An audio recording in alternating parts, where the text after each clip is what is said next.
జయహోపత్రిజీ, ఆత్మస్వరూపులందరికీ నా ఆత్మ ప్రణామములు.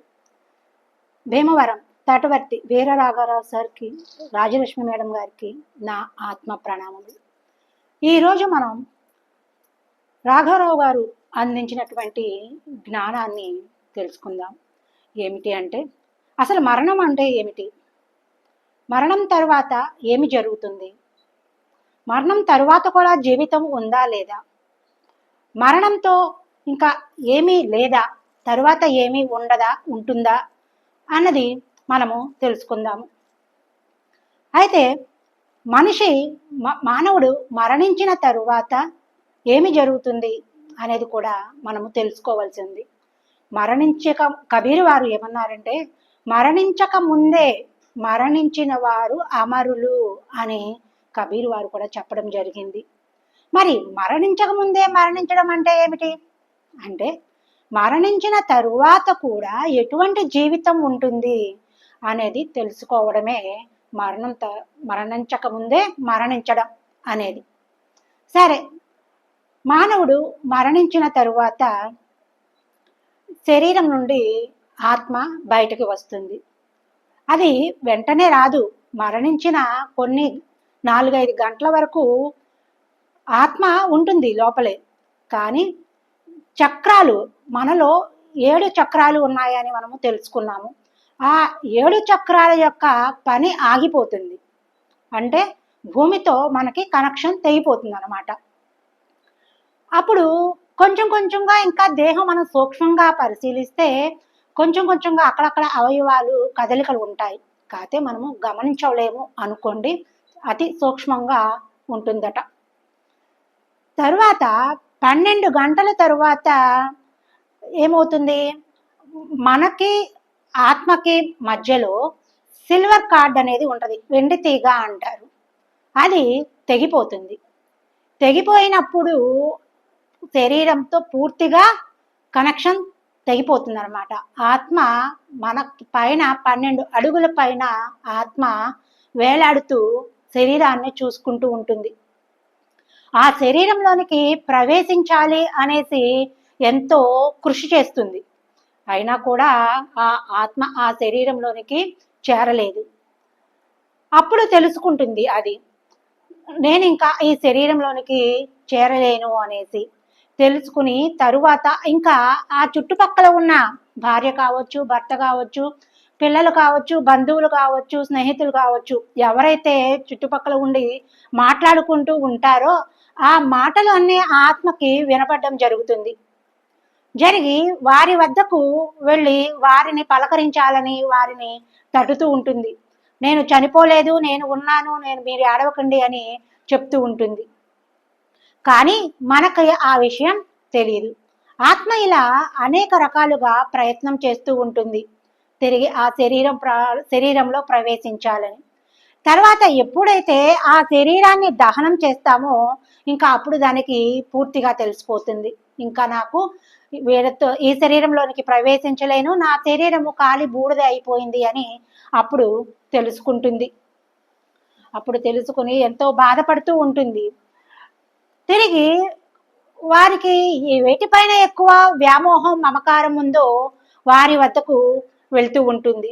ఉదాహరణకి అతనికి వ్యాపారం ఇష్టం అనుకోండి, ఆ వ్యాపారం చేసిన స్థలాలకు వెళ్ళడం, ఆ గల్లాపెట్టి దగ్గర కూర్చోవడం, లేదు పిల్లల వద్దకు వెళ్ళి ఆ పక్కన పడుకోవడం, వారిని మాట్లాడించడం, లాంటివన్నీ చేస్తూ ఉంటుంది. ఎప్పుడైతే ఈ 12 రోజులు లేదు 15 రోజులు మనము కార్యక్రమం అంతా పూర్తి చేసేస్తామో అప్పుడు వారిని తీసుకువెళ్ళడానికి సహాయకులు వస్తారు. సామాన్య మానవులకి అయితే కనుక మన పూర్వీకులు ఎవరైతే తాత ముత్తాతలు, తల్లిదండ్రులు ఎవరైతే ఉన్నారో పూర్వీకులు, వారు సహాయకులు తీసుకువెళ్ళడానికి వస్తారు. వస్తే వీరు వెళ్ళరు వారితో. ఎందుకంటే ఇక్కడ ఈ బాహ్య ప్రపంచంలో ఉన్నటువంటి ఆ మమకారాలను, ఆ వ్యామోహాన్ని వదులుకొని వీరు వెళ్ళరు. అదే కనుక మనము మరణించక ముందే జీవించి ఉండగానే ఈ విషయాలన్నీ తెలుసుకొని ఉంటే చక్కగా సహాయకులతో వెళ్ళిపోతారు. మరి సామాన్యులకు ఈ విషయాలు ఏమీ తెలియవు కదా. ఎవరి జీవితంలోనికైతే సద్గురువు వస్తారో వారు మాత్రమే ఇటువంటి విషయాలను మనకు బోధిస్తూ ఉంటారు. అటువంటి వారు ఇక్కడ సమయాన్ని భూమి మీద, అంటే అటు భూమికి కాకుండా ఇటు పైలోకాలకు వెళ్లకుండా మధ్యలో ఉండిపోయే ఆత్మలు తెలుసుకోవు. అదే కనుక ఎవరి జీవితంలోకి అయితే సద్గురువు వస్తారో వారికి తెలుస్తుంది కాబట్టి వారు చక్కగా ఇక్కడ సమయాన్ని వృధా చేసుకోకుండా ఆ సహాయకులతో వెళ్ళిపోతారు వెంటనే.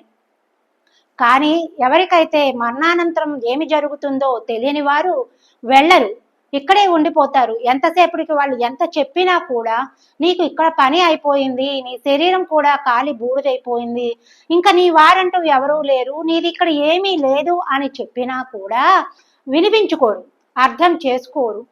అర్థం చేసుకోక వారితో వెళ్ళడానికి ఇష్టపడరు. వారు చెప్పి చెప్పి విసిగిపోయి ఇంకా వారు ఎటువంటి బలవంతము చేయరు, వారు బలవంతంగా తీసుకువెళ్ళడానికి లేదు కాబట్టి వారు వదిలేసి వెళ్ళిపోతారు. అప్పుడు మనకు పైలోకాలకు వెళ్ళే ద్వారం మూసుకుపోతుంది, ఇంకా ఈ ఆత్మ వెళ్ళలేదు పైకి. ఇలా అక్కడ ఇక్కడ తిరుగుతూ తనకు తెలిసిన ప్రదేశాలు అంతా తిరుగుతూ కాలక్షేపం చేస్తూ ఉంటుంది. సమయాన్ని అంతా ఇలా ఎన్నో కొన్ని సంవత్సరాలు కావచ్చు, వందల జన్మలు కావచ్చు, అంటే సంవత్సరాలు సమయాన్ని వృధా చేసుకుంటుంది ఆ ఆత్మ. ఎందుకంటే తనకు తెలియదు ఏమి వెళ్ళాలి, ఆ పైన మళ్ళీ జీవితం ఉంది, తను అక్కడ కొన్ని అనుభవాలు పొందాలి అనేసి తెలియక పాపం ఇక్కడే సమయాన్ని అంతా వృధా చేసుకుంటుంది ఆత్మ. మరి తనంతట తాను వెళితేనే, తాను కోరుకుంటేనే మళ్ళీ ఆ ద్వారాలు, పైలోక ద్వారాలు తెరుచుకుంటాయి. మరి అప్పుడు ఎప్పటికో ఎన్నో సంవత్సరాలు అయిన తరువాత ఇంకా ఏమీ లాభం లేదు అనేసి కొన్ని ఆత్మలు తెలుసుకొని మళ్ళీ ప్రార్థిస్తాయి, నాకు దారి చూపించండి, నేను పైకి వచ్చేస్తాను, ఇక్కడ నాకు ఎటువంటి లాభము లేదు, నన్ను తీసుకుని వెళ్ళిపోయండి అని ఎప్పుడైతే ఆత్మ తనంతట తానుగా కోరుకుంటుందో అప్పుడే మరలా వచ్చి సహాయకులు తీసుకువెళ్ళడం అనేది జరుగుతుంది. మరి మనము ఇక్కడ ఉన్నవారము ఏమి చేయాలి? ఆ ఆత్మతో మనము చక్కని గైడెన్స్ ఇవ్వాలి, అంతేకాని ఏడుస్తూ కూర్చోకూడదు. అయ్యో చనిపోయాడే, నా జీవితం ఎలాగూ అనేసి ఏడుస్తూ కూర్చుంటే అవి దయ్యాలుగా మారే అవకాశం ఉంది, నకారక ఆత్మలుగా తయారవుతాయి, నెగిటివ్ ఆత్మలు తయారవుతాయి, అదే ప్రేతాత్మలు. వాటినే మన భాషలో దయ్యాలు అంటాం. కాబట్టి మనము అటువంటి ఏడుపులు పెడబొబ్బలు పెట్టకుండా వారికి చక్కని సజెషన్స్ ఇస్తూ ఉండాలి. మేము ఇక్కడ బాగానే ఉన్నాము, మీ పనులు అయిపోయాయి కాబట్టి మీరు పైలోకాలకు హాయిగా వెళ్ళిపోండి, అక్కడ మీ పనులు మీరు చేసుకోండి, మీరు అక్కడ మిగతా జీవితాన్ని ఎలా జీవించాలో మీరు మీ ప్లాన్ చేసుకోండి. ఇలా అన్ని కనుక కరెక్ట్గా మనము గైడెన్స్ ఇస్తూ ఉంటే మనము చక్కగా మన పనులు మనము చేసుకుంటూ వారికి చక్కని గైడెన్స్ ఇస్తూ ఉంటే మనం ఇక్కడ సంతోషంగా ఉంటే ఆ ఆత్మలు చక్కగా హాయిగా వచ్చిన సహాయకులతో పైలోకాలకు వెళ్ళిపోతాయి. కాబట్టి మనము వెళ్ళిపోయిన ఆత్మలకు మనం ఈ విధమైనటువంటి ప్రార్థనలు గైడెన్స్ ఇస్తూ ఉండాలి. ప్రార్థనలు అంటే ఏదో గుడికి వెళ్ళి కొబ్బరికాయలు కొట్టడం ఇవి కాదండి, మనం చక్కని గైడెన్స్ ఇస్తూ ఉండాలి వారికి. మేము బాగానే ఉన్నాము, మా పనులు మేము చేసుకుంటాము, మీ పనులు మీరు చేసుకోండి, మాకు మంచి లైఫ్ ఇచ్చి వెళ్ళారు, మేము మీ వల్ల చాలా సంతోషంగా ఉన్నాము అని చక్కని ప్రార్థన మనము గైడెన్స్ ఇస్తూ ఉండాలి. అప్పుడు ఆ ఆత్మలు హాయిగా పైకి వెళ్ళిపోవడం జరుగుతుంది. అక్కడ పైకి వెళ్ళి చక్కగా మన పూర్వీకులతో చక్కగా హాయిగా ఉంటూ ఉంటారు. అలాగే మనము పైకి వెళ్ళిన తరువాత అక్కడ ఒక ఆకాశిక్ రికార్డు లేదా కార్మిక్ రికార్డు అనేది ఒకటి ఉంటుంది. అది ఒక పెద్ద బంగ్లా లాగా ఉంటుంది. ఈ ఆత్మను దానిలోనికి ప్రవేశింపచేస్తారు. వెళ్ళినప్పుడు అక్కడ ఒక 70 mm స్క్రీన్ టైప్, మనకి సినిమా థియేటర్లో ఎలా అయితే స్క్రీన్ ఉంటుందో ఆ విధంగా అక్కడ కూడా ఒక స్క్రీన్ ఉంటుంది. దానిలో మనం పుట్టిన నుండి చనిపోయిన వరకు ఏమేమి కర్మలు చేశామో అవన్నీ అక్కడ మనకి చూపించబడతాయి.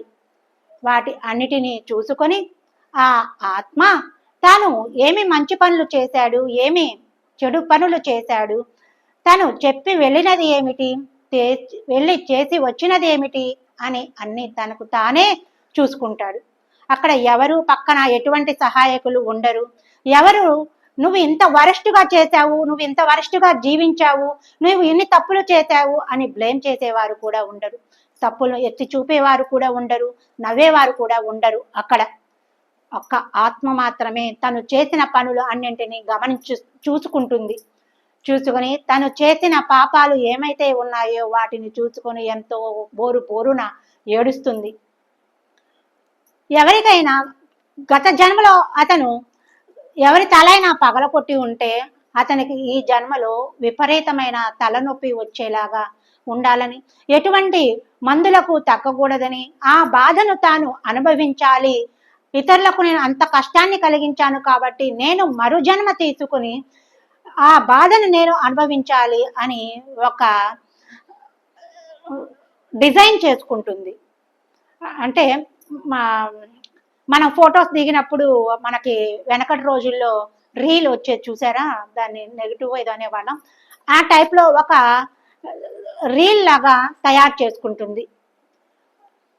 అలాగే ఏ జంతువులనైతే బలి చేసి చంపి తన ఆనందం కోసం లేదా తన పొట్టకుట్టి కోసం ఏ జంతువులనైతే చంపి వాటి యొక్క కాళ్లను ఎముకలను ఎలా అయితే తీసుకుని తిన్నాడో, వాటి యొక్క మాంసాన్ని తీసుకు తిన్నాడు, వాటి యొక్క తలను ఎలా విరిచాడు, వాటి యొక్క కాళ్లను ఎలా విరగొట్టాడు, ఇవన్నీ ఏ విధంగా అయినా కావచ్చు, లేదా ఒక మనిషికైనా చేసి ఉండవచ్చు. కోపం, పగ, ప్రతీకారాలతో చేసినప్పుడు అటువంటి వారికి యాక్సిడెంట్ అయ్యి కాళ్ళు పోవచ్చు, చేతులు పోవచ్చు. అటువంటి బాధను తాను అనుభవించాలి అనే తనంతట తానుగా అటువంటి బాధను, అటువంటి కర్మను తీసుకుంటాడు ఆ ఆత్మ. ఇలా అనేక రకాలుగా ఏ వయసులో ఎప్పుడు ఎవరిని కలవాలి, ఏ విధంగా బాధను అనుభవించాలి, ఇది అంతా కూడా తను సొంతంగా ఒక చిత్రాన్ని నిర్మించుకుంటాడు. నేను జన్మ తీసుకున్నప్పుడు ఈ విధంగా ఉండాలి, ఇటువంటి తల్లిదండ్రులు కావాలి, ఇటువంటి స్నేహితులు కావాలి, ఇటువంటి బంధువులు కావాలి. ఇలా ఏది మన జీవితంలో జరిగినా కూడా అది అంతా కూడా మన పైలోకంలో ఇలా చూసుకున్నప్పుడు మనము తీసుకున్న నిర్ణయాలే. కాబట్టి మరి ఇవంతా తెలుసుకొని ఉంటే ముందుగానే మనము మంచిగా ప్రవర్తించడం జరుగుతుంది. మనం మంచిగా మన నడవడికను మార్చుకోవడం జరుగుతుంది. ఏమి చేయాలి, ఏమి చేయకూడదు, ఎలా ఉండాలి, ఎలా ఉండకూడదు, మన ప్రవర్తన ఎలా ఉండాలి, ఇవన్నీ కూడా తెలుసుకొని జీవించడం జరుగుతుంది. మరి ఇది తెలిస్తేనే కదా మరి మరణం తర్వాత ఏమి జరుగుతుంది అనేది తెలిస్తేనే కదా మనం ఇక్కడ మంచిగా జీవించడం అనేది జరుగుతుంది. ఎప్పుడైతే ఇలా డిజైన్ చేసుకుంటాడో తన జీవితాన్ని ఆ ఆత్మ, అదే అతని యొక్క మరుజన్మకు కారణమవుతుంది. మరి మనం ఇక్కడికి వచ్చిన తర్వాత ఈ కష్టాలు, ఈ బాధలు, ఈ కన్నీళ్లు, ఈ సమస్యలు ఇవన్నీ చూసి మనము భగవంతుడు మనకు ఇటువంటి జీవితాన్ని ఇచ్చాడని, లేదా తల్లిదండ్రులు ఇచ్చారని, లేదా ఇంకొకరు ఇచ్చారని ఎదుటి వారి మీద మనము ఈ నేరాన్ని మోపుతూ ఉంటాం.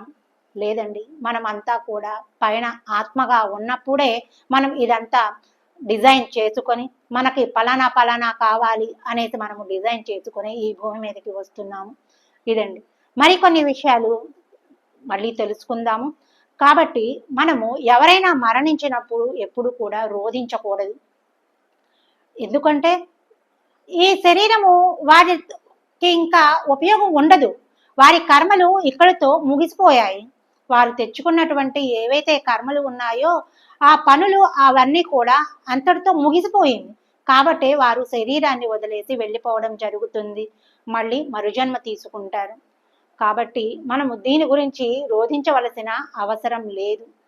కాబట్టి మై డియర్ ఫ్రెండ్స్, మనము మరికొన్ని విషయాలు తెలుసుకుందాము.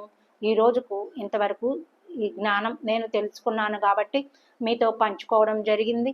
మరి ఈ జ్ఞానాన్ని అందించినటువంటి మా గురువు గారు భీమవరం తటువర్తి వీర రాఘవరావు సారికి నా ఆత్మ ప్రణామములు. ఇటువంటి సందేశాలు మీకు నచ్చితే మీకు తెలిసిన వారికి కూడా షేర్ చేయండి, లైక్ చేయండి, షేర్ చేయండి, సబ్స్క్రైబ్ చేయండి. ధన్యవాదములు. Thank you.